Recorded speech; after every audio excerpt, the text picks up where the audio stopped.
Can a house truly be a vessel for the otherworldly, or is it all just figments of our imagination? These are the questions that swirl around the enigma of the Conjuring House. Nestled in the quiet town of Harrisville, Rhode Island, this unassuming farmhouse has been dubbed one of the most haunted houses in America. But why? What makes this house, among the countless others across the country, stand out as a beacon of the paranormal? Its reputation isn't a recent development, mind you. The Conjuring House, as it's popularly known, has been steeped in eerie tales and spine-chilling incidents for centuries. Its history is a tapestry woven with stories of inexplicable phenomena and ghostly encounters, all dating back to the early 18th century when the house was first built. Over the years, countless residents and visitors have reported strange happenings within its ancient walls. Whispers in the dark, objects moving on their own, sudden drops in temperature, and even full-bodied apparitions are just a few of the many accounts. It's as if the house itself is alive, pulsating with an energy that defies rational explanation. But who are these spectral residents? Some say they are the spirits of those who once lived and died in the house, their souls forever trapped within its confines. Others believe they are malevolent entities, drawn to the house by some unknown force. Regardless of their origins, one thing is certain: they have made their presence known to the living in no uncertain terms. The Conjuring House, with its dark past and unsettling occurrences, has become a magnet for paranormal investigators and thrill-seekers alike. Each drawn by the irresistible allure of the unknown, eager to pierce the veil that separates our world from the next. And so begins our journey into the heart of darkness, the Conjuring House. Every haunting has a beginning, and the Conjuring House is no exception. The story of the Conjuring House starts in the late 18th century. Nestled in the small town of Harrisville, Rhode Island, the house was built by a man named Dexter Richardson. A humble abode, this colonial farmhouse saw its fair share of families and stories over the centuries. The Richardson family were the first inhabitants of the house. Dexter, a hardworking farmer, and his wife lived there for many years, raising their children and tending to their land. The Richardson family's time in the house was largely uneventful, at least as far as we know. After the Richardsons, the house changed hands a few times, each new family leaving their mark. There were the Arnolds, the Walkers, and the Kenyans, all families that lived and loved in the house, each with their own tales to tell. But none of these families reported anything out of the ordinary. There were no strange occurrences, no eerie noises in the night, no chilling sightings. It was just a house. However, it's worth noting that the land on which the house stood had a much deeper history than the house itself. Local lore suggests that the area was once a place of significant conflict and unrest.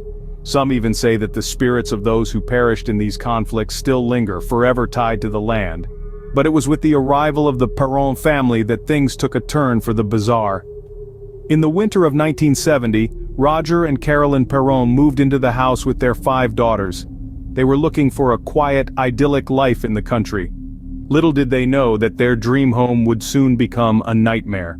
The Perrons reported strange happenings almost immediately after moving in. It was as if the house had been waiting for them, waiting to reveal its dark secrets. But it was the arrival of the Perron family that would forever seal the house's haunted reputation. And so, the stage was set for one of the most chilling tales in the annals of paranormal history. In the winter of 1970, the Perron family moved into what they thought was their dream home. Nestled in the rural town of Harrisville, Rhode Island, the old Arnold estate was more than just a house. It was a centuries-old 14-room farmhouse that held within its walls a chilling history the Perrons were yet to discover. The initial days were serene, almost idyllic, but as the days rolled into weeks, strange occurrences began to unfold. It began subtly with small things like misplaced items, odd noises, and a piercing chill that seemed to cling to certain rooms. The family brushed these off as quirks of the old house, but little did they know that this was just the beginning of their nightmare. As time passed, the strange occurrences escalated into more sinister incidents. Children would wake up to find their beds shaking violently. Doors would slam shut of their own accord. And then, there were the apparitions. The Perron children reported seeing figures around the house, specters of various forms that would vanish as quickly as they appeared. One such entity was a woman, who the children named Mama, a gentle soul who seemed to watch over them. But not all spirits were as benevolent. The most terrifying presence was that of a woman named Bathsheba. Legend has it that Bathsheba was a witch who lived on the property in the early 19th century and cursed the land before taking her own life. The Perrons believed it was her spirit that tormented them the most. The family's matriarch, Carolyn Perron, seemed to bear the brunt of this spectral wrath. She experienced physical attacks, mysterious bruises appeared on her body, and she was often thrown from her bed by an unseen force. The family lived in constant fear, their dream home turned into a house of horrors. Despite the escalating terror, the Perrons were reluctant to leave their home. It was not just a house to them, but a place they had poured their love, dreams, and savings into. But the paranormal activities became so intense, and the threat to their lives so real, that they had no choice but to seek outside help. In their despair, they turned to the most famous paranormal investigators of the time, Ed and Lorraine Warren. The Warrens had a reputation for dealing with such cases, and the Perrons hoped that they could bring some semblance of peace back to their home. But the Warrens' involvement in the case would only intensify the hauntings, leading to some of the most terrifying events the Perrons had ever experienced. In desperation, the Perrons sought help from the renowned paranormal investigators, Ed and Lorraine Warren. Ed and Lorraine Warren, famous for their investigations into the paranormal, were about to face one of their most chilling cases. Ed Warren, a demonologist, and his wife Lorraine, a clairvoyant, made a name for themselves investigating some of the most notorious haunted houses in America. Their work brought them to the attention of the Perron family, who were desperate for help in the face of the escalating paranormal activity in their Rhode Island home. Upon arriving at the farm, the Warrens quickly identified the presence of something malevolent. Lorraine, with her psychic abilities, felt an overwhelming sense of dread and despair, while Ed noted the telltale signs of an oppressive demonic presence. Their initial findings were in line with the Perron family's experiences, confirming that the family was not just suffering from overactive imaginations. As the Warrens delved deeper into the case, they discovered the dark history of the property. They found that many of the previous inhabitants had died under tragic or suspicious circumstances, and they believed that these restless spirits were responsible for the haunting. To gather evidence and attempt to communicate with the entities, the Warrens conducted a controversial seance in the house. The seance was an intense affair with reports of strange phenomena occurring throughout. Lorraine, acting as the medium, claimed to have made contact with the spirits, who she said were tormented souls trapped in the house. During the seance, Lorraine was allegedly possessed by the spirit of Bathsheba Sherman, a previous inhabitant of the house who was rumored to be a witch. The possession was said to be so violent that Carolyn Perron, the mother of the family, was thrown across the room. The Warrens believed that the seance had stirred up the entities, escalating the haunting to a dangerous level. They urged the Perrons to leave the house, but the family, with nowhere else to go, chose to stay and face the terrifying phenomena. In an attempt to alleviate the haunting, the Warrens performed a series of cleansing rituals, invoking the power of their faith to banish the entities. These rituals seemed to have some effect, as the intensity of the phenomena decreased, providing the Perron family with a much-needed respite. However, the Warrens' intervention was not entirely successful. The haunting continued, albeit at a lower intensity, and the family continued to experience strange and unsettling occurrences.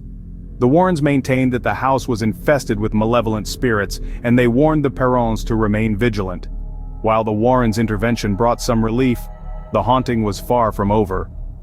The Conjuring House remained a place of mystery and fear, its dark history forever etched into the fabric of the building.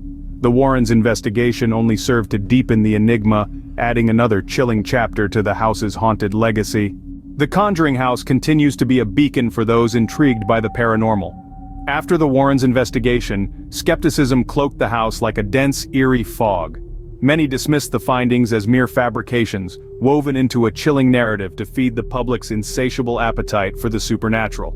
Still, others leaned into the mystery, their curiosity piqued by the tantalizing blend of fact and conjecture that swirled around the house.